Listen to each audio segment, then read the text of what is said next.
नमो भगवते वासुदेवाय। ओम नमो भगवते वासुदेवाय। ओम नमो भगवते वासुदेवाय नमः। नमस्कार देव सज्जनों, इस प्रश्नवली के श्रृंखला में आपका सबका स्वागत है। मैं आपसे विनती करता हूं कि जो भी आपके प्रॉब्लम है, संसारिक, भौतिक, आध्यात्मिक, कोई भी आप प्रॉब्लम आप पूछ सकते हो। आप मेरा चैनल सब्सक्राइब कीजिए, बेल आइकन दबाइए और जो आपको पूछना है आप कमेंट बॉक्स में या मेरे व्हाट्सएप नंबर में मुझे कांटेक्ट कीजिए। अभी एक प्रश्न आया हुआ है पूना से। श्रीमती लता बोलती है कि मेरी मम्मी कैंसर में गुजर गई, मेरी नानी भी कैंसर में गुजर गई और मेरी मौसी भी कैंसर में गुजर गई। उसके बाद मुझे डर लग गया है कि कैंसर हमारे फैमिली में घुस गया है या इस कैंसर का क्या कारण है। ये कैंसर किस पाप से होता है? मरना तो सबको एक दिन है, लेकिन ये कैंसर का क्या कारण है? ये किस पाप से ये कैंसर की उत्पत्ति होती है? नमस्कार, ये जो प्रश्न आपने किया है पूना से, बहन जी, आपको मैं ये बोलता हूं कि आप डरो मत। दूसरा, ये आपकी मम्मी को, आपके फैमिली में ये कैंसर जिससे आपका मनोबल खराब हो गया है, माँ को हुआ, मौसी को हुआ, बहन को हुआ, और चल बसे। कैंसर ये आधुनिक बीमारी है। कैंसर, डायबिटीज और ये आधुनिक बीमारी है। उसके बाद हार्ट फेल। इसका कारण क्या है कि हमारा रहन सहन जो है वो आध्यात्मिक रहन सहन छोड़कर हम मॉडर्न रहन सहन में चले गए, जो कि हम हिंदुस्तानी अपने आप को ज्यादा बुद्धिमान समझते हैं, घमंडी समझते हैं, जो अपने आप को पकड़े रखते हैं, जो अपने पूर्वज को, अपने पिता को, अपने दादा को नहीं मानते। उनका फोटो 1 साल, 2 साल, 5 साल रखने के बाद अब निकाल देते हो। और एक प्रथा आ गई थी बीच में कि आप शिवलिंग की पूजा मत करो। शंकर का शिवलिंग रखने से घर में शमशान का वातावरण होता है। लेकिन आपको मालूम नहीं है कि महामृत्युंजय भी वही है, जो मृत्यु देता है तो मृत्यु से बचाने वाला भी वही है।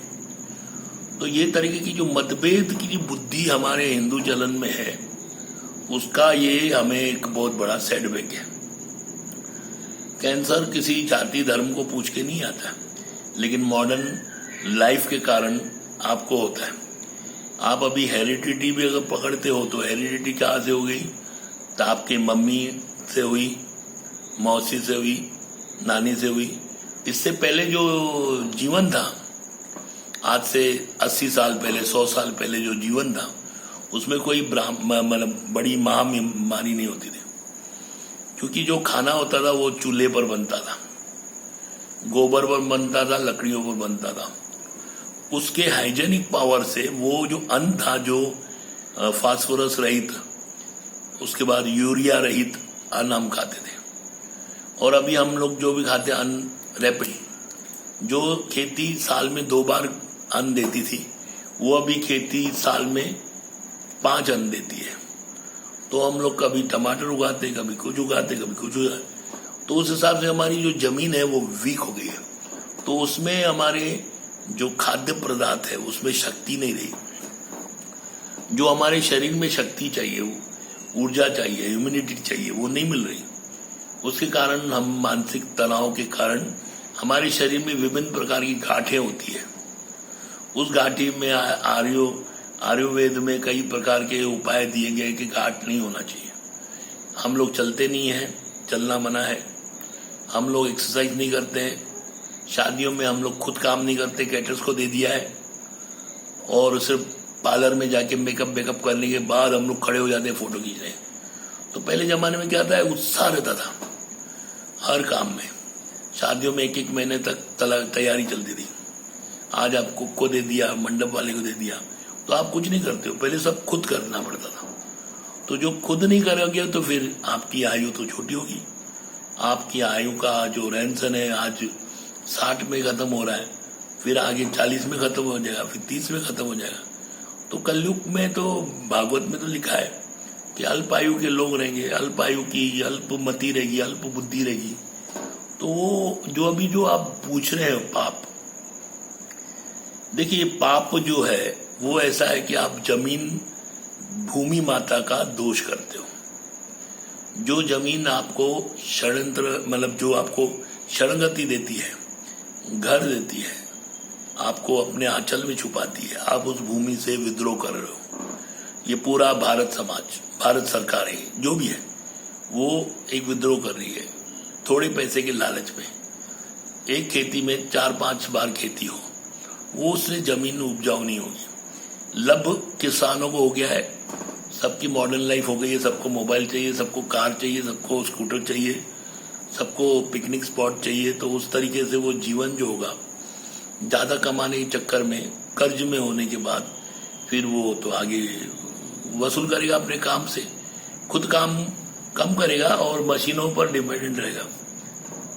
बैल को हटा दिया, बैल कटते जा रहे हैं। अभी ट्रैक्टर आ गया, ट्रैक्टर में क्या लोहा है, जमीन को जोतता है। तो जो लकड़ी और जोतने का जो काम है और जो लोहे का जोतने का काम है, उसमें भी फर्क है।